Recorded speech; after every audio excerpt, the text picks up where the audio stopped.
everyone. This is Jia Yu from the Institute of New Structural Economics at Peking University, and I am responsible for the application of new structural economics to the international investment practice. And previously, I worked more than 8 years for a state power investment corporation, and I am responsible for the overseas investment and focus on energy and mining field. And I'm also doing some global resources market research, China's outward OFDI policy, and empirical studies at a macro level. And before joining State Power Investment Corporation, I started my career as a consultant for the utility industry with Accenture. And regarding to my graduation background, I am graduated from Peking University with a double major in French and economics and received a scholarship from the French government to continue my studies in France. And I have obtained 2 master's degrees in development economics and project management at CERDI CNRS in France. And I also received my PhD in development economics there. And my research fields focus on Chinese Go Global empirical studies, industrial park, and special economic zone diagnosis, as well as China's overseas investment and the interaction of the manufacturing, energy, and the mining sector, and their roles in the process of industrialization for Belt and Road countries. So today I'm also the consultant of Asian Development Bank, and I was the first representative of the People's Republic of China accepted onto the Future Energy Leader program by the World Energy Council. I am a FILE Global Board member and a key member of the Development Committee from 2015 to 2017. Yeah, and regarding to my academic publication, here listed some of my academic publications. The content includes such as the China's FDI, Belt and Road Initiatives, SDG, BRICS countries, and Africa's industrialization, the practice of new structural economics in developing countries, and the global economic governance, etc. And regarding here are the PPT just showing the structure of our institute. We have always 2 tracks, knowing track and achieving track. So under the knowing track is our academic research and teaching team. We have 3 departments under the achieving track. You can see here, domestic team and international team, and also enterprise development team, which is in charge of the training program, target for enterprises. Now we will see the PPT 5. So the motto of INSEE is we are a think plus do tank. That means we are academically rigorous, action-oriented, and policy-focused. So this course is about the practice of new structural regional economics in developing economies. And the outline includes 5 sections. In the section 1 is China's development experience and overseas foreign direct investment. The section 2 is about the commonness and the new trends of developing countries. Section 3 is the industrialization of developing countries with special economic zones. And following the section 4 is about our methodology. The name is Growth Identification and the Facilitation Framework. Finally, the section 5 is about the GIF model in practice and the different case studies of our projects, including Nigeria, Benin, and Uzbekistan. Okay, this number just showed the China's economic achievement. In 1978, China was one of the poorest countries in the world with a per capita GDP of only $156 US. That means it's only 1/3 of the average per capita GDP of sub-Saharan African countries at that time. And in 2017, China's per capita GDP reached $9,400 US, and China was becoming an upper middle income country. Since 1978, 700 million Chinese have been lifted out of poverty. So during the past 39 years, from 1978 to 2017, the average annual growth rate of the Chinese economy was 9.5%. And in 2009, its economy scale exceeded Japan for the first time and became the second largest economy in the world. And from 1978 to 2017, the average annual growth of China's import and export trade reached 14.5%. In 1978, the proportion of total trade value in GDP was only 9.7%, and now it has exceeded 30%. In 2010, China's total export exceeded that of Germany and became the world's largest exporter. About 95% of its exports are manufactured goods, hence known internationally as a world factory and a global manufacturing base.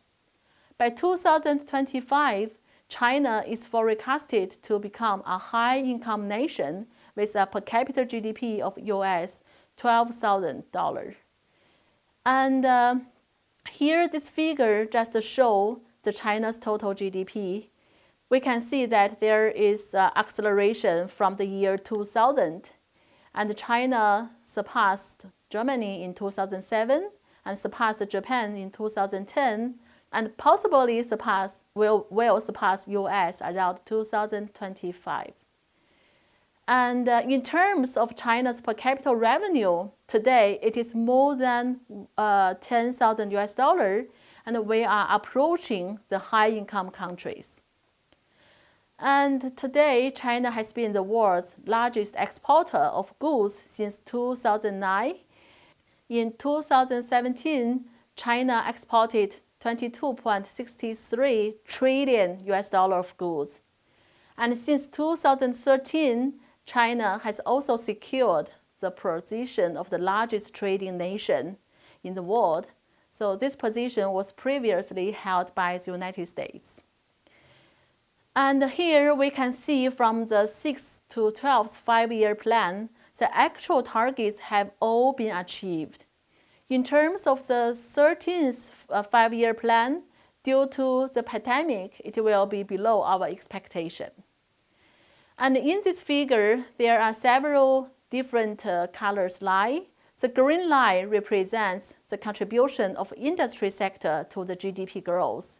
It took a dominated place for quite a long period after the year 1990. However, a tipping point is appearing in the year 2013. It is the first time that the service sector was surpassing the industry sector and became the biggest contribution to China's GDP. Today, the tertiary sector contributes more than a half of China's GDP. So now, how to explain China's economic miracle? According to our Dean, Professor Justin Yifu Lin, there are four explanations. One, a facilitating government. The second, an effective market. And the third point is a dynamic entrepreneurship. And finally, a continuous innovations. And in terms of dynamic entrepreneurship, in particular in China, now the private sector enterprises have been keen to the Chinese economic development, contributing more than 50% of tax revenue, more than 60% of GDP, 70% of innovation products, and more than 80% of total employment, more than 90% of new jobs. So today, the private sector in China are very active and competitive. And here is the summary of China's development experience. One, the premise of China's economic development is the improvement of labor productivity that depends on technological innovation and industrial upgrading. According to the new structural economics theory pioneered by Professor Justin Yifu Lin, the realization of technological innovation and industrial upgrading requires the synergies between an effective market and a facilitating government. That is a gradual reform path in which government intervention is parallel to market opening. Second, an effective market guides entrepreneurs to choose the technology and industry according to the comparative advantage of national factor endowments, so that comparative advantage gradually shift from labor or natural resources intensive to capital intensive sector. A facilitating government should correct market dysfunctions, improve the construction of both hard and soft infrastructure, and provide compensation of externalities for technological innovation and industrial upgrading. Third, putting into practice the effective market and the facilitating government, China set up special economic zones, processing export zones, and industrial parks in response to the problem of poor business environment in the early stages of reform and opening up policy. Improvements of infrastructure and business environment were achieved in these zones and parks. Thereby, industries with comparative advantage were able to develop rapidly, changing their comparative advantage to competitive advantages, occupying domestic and international markets, and accumulating capital, which all in all boosted the industrial upgrading. And last, with the further development of China's economy and industrial upgrading, coupled with rising labor costs, labor-intensive industries are gradually losing their comparative advantage and will face pressure from industrial transfer. Since the Industrial Revolution, similar transfers have occurred many times, creating a window of opportunity for industrialization and modernization for countries that receive the industrial transfer. Developing countries that could seize this window of opportunity will be able to achieve rapid development in the next 2 to 3 decades, get rid of poverty, and become a newly industrialized economy. And here, this figure just shows the ODI from the year 1982 to 2018. We can see from the figure that in the year 2016, the gap between the outward and the inward FDI widened by $62.4 billion due to China's substantial increase in its investments to countries involved in the Belt and Road Initiative. However, the gap narrowed in 2017 mainly due to the restrictions of China's overseas investment in non-productive assets such as real estate, entertainment, and also due to the increased screening of foreign investment. And this figure just shows China's FDI stock and by the Heritage Foundation. We can see that from the year 2005 to 2011, the total China's OFDI is about $443 billion. And in terms of sector distribution, energy sector is the biggest sector that attracts the most of Chinese investment with the amount of $172 billion. And the mining sector is the second biggest sector with $85 billion. And the third biggest sector is about transportation. And this figure just shows the same China's outward FDI stock from the 2005 to 2014. Just 3 years later, we can see the change. Now, the total investment just doubled from $443 billion to $870 billion. And as always, the energy sector is always the biggest one with almost $400 billion. The transportation is the second biggest sector with the amount of $134 billion, while the mining sector became the third biggest with $124 billion. And how about today? Here we will see the most updated statistics. Just after the Belt and Road Initiative, we can see that today, the total Chinese overseas investment is more than $2 trillion. And in terms of the sector distribution, energy is always the biggest sector with the percentage of 36%, and transportation 19%, mining 9%, real estate 9%. And now we will see from the academic point of view, there are 5 major driving forces of foreign direct investment. The first one is about resources seeking. Here it's very easy to understand about resources seeking, especially for China. During the past 40 years, we have constructed many infrastructures, roads, buildings, etc. So we need a lot of raw materials. And for some raw materials that China has itself, it's very easy to use. However, we still need more materials that China doesn't have enough. So the first thing is to buy from others. That means import from other countries. However, since Chinese market is so big, so when Chinese buy something, the price will increase a lot. Therefore, in order to avoid the international price risk, the Chinese companies prefer investing directly rather than importing from other countries. So that motivation is resources seeking motivation. And the second motivation is market seeking. So here I will just give an example. For example, myself, I am a producer, a garment or shoe producer in China. And every year I produce many shoes and trousers and clothes. And I also sell my products not only into the Chinese domestic market, but also export to other markets like US or European markets.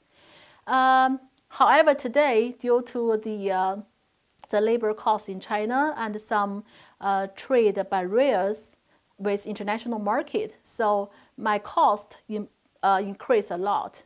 So since my market is in US or in European, so I will think to find somewhere with cheaper, for example, with the trade preferential agreement, for example, African countries, because among African countries with US, they have AGOA trade preferential agreement. That means export the made in Africa products. If you export to US, you can enjoy 0 custom tariff.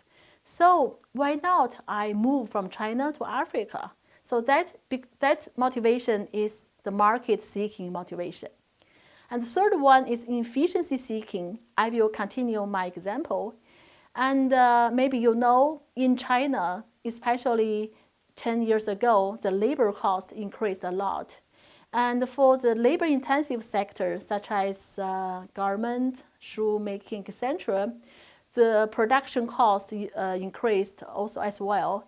So I want to find somewhere with cheaper labor cost or cheaper natural resources cost. And why? So that's why also I move from China to like Southeast Asian countries or African countries. So that motivation, the purpose is to the cost saving. So that motivation is about efficiency seeking motivation. The next one is about agglomeration effect. I will continue this example. And now, face to me, I have very high custom tariff. Also, I have the labor cost also very high. So finally, I decide to move to other countries. However, since it is the first time I make this decision, so frankly speaking, I do not know where to go. The first thing is I will look at the others, the other friends who work in this field, and if they all go invest in these countries, maybe that means these countries have very good environment of investment. So I will go as well. So with more and more investors move to one country, and in that country, it will create an agglomeration effect. Finally, it's about institution. It is also very easy to understand. a country with good governance, with transparency, will of course attract the investors. So these 5 motivation or driving forces is the major consideration for foreign direct investment decision. And now we will see in the real world what are the biggest motivation for foreign direct investment. And from this figure, we can see that the first 4 biggest motivation is all market seeking related. For example, the size of local market, the growth market, the presence of suppliers and partners, and access to international and regional market. All these 4 biggest motivation is all market seeking motivation. And for example, the cheaper labor is the number 8 motivation. And the access to natural resources is not even among the first 10 motivation. And now let's focus on the Chinese investment.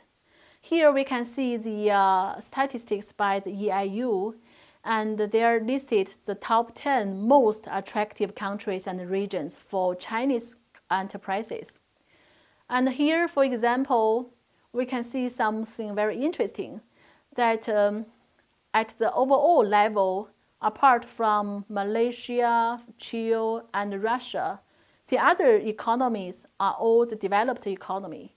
So in general, the Chinese companies prefer investing in developed economy. And here we just find some other statistics focus on the special sectors. And this table just shows the natural resources sector. We will see the countries like Russia, Saudi Arabia, Venezuela, Australia, etc. And there are 2 kinds of countries. One is petrol resources rich countries, such as Saudi Arabia, Venezuela, etc. And the other kind of countries is mining, very rich in mining resources. And here this table just shows the China's preferential investment countries and regions focus on agriculture, industry, and services. And we can see in agriculture sector, it's a mix of both developed economy, such as US, and also the developing economy.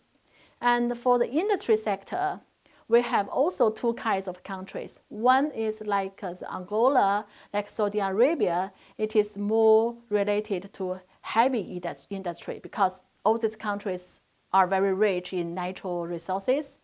And also for a country like India, like Vietnam, like Indonesia or Pakistan, it's more about the light industry. That means the manufacturing industry, because the labor costs there and also the preferential trade agreement in those countries are very competitive. And for the financial sector, of course, it's all the developed economy. And here, this table just shows the China's preferential investment countries and regions focus on industries. And we have the automotive industry, consumer goods, energy, financial, healthcare, telecommunications, etc. Here, we really want to find one country very interesting, that is Vietnam. We can see that from the table, Vietnam is very attractive in automotive, consumer goods, and energy sector as well. So today, more and more developing countries become very attractive and competitive. I will explain the reason in the next session. And let's see what is the commonness and characteristics for developing countries. Thank you.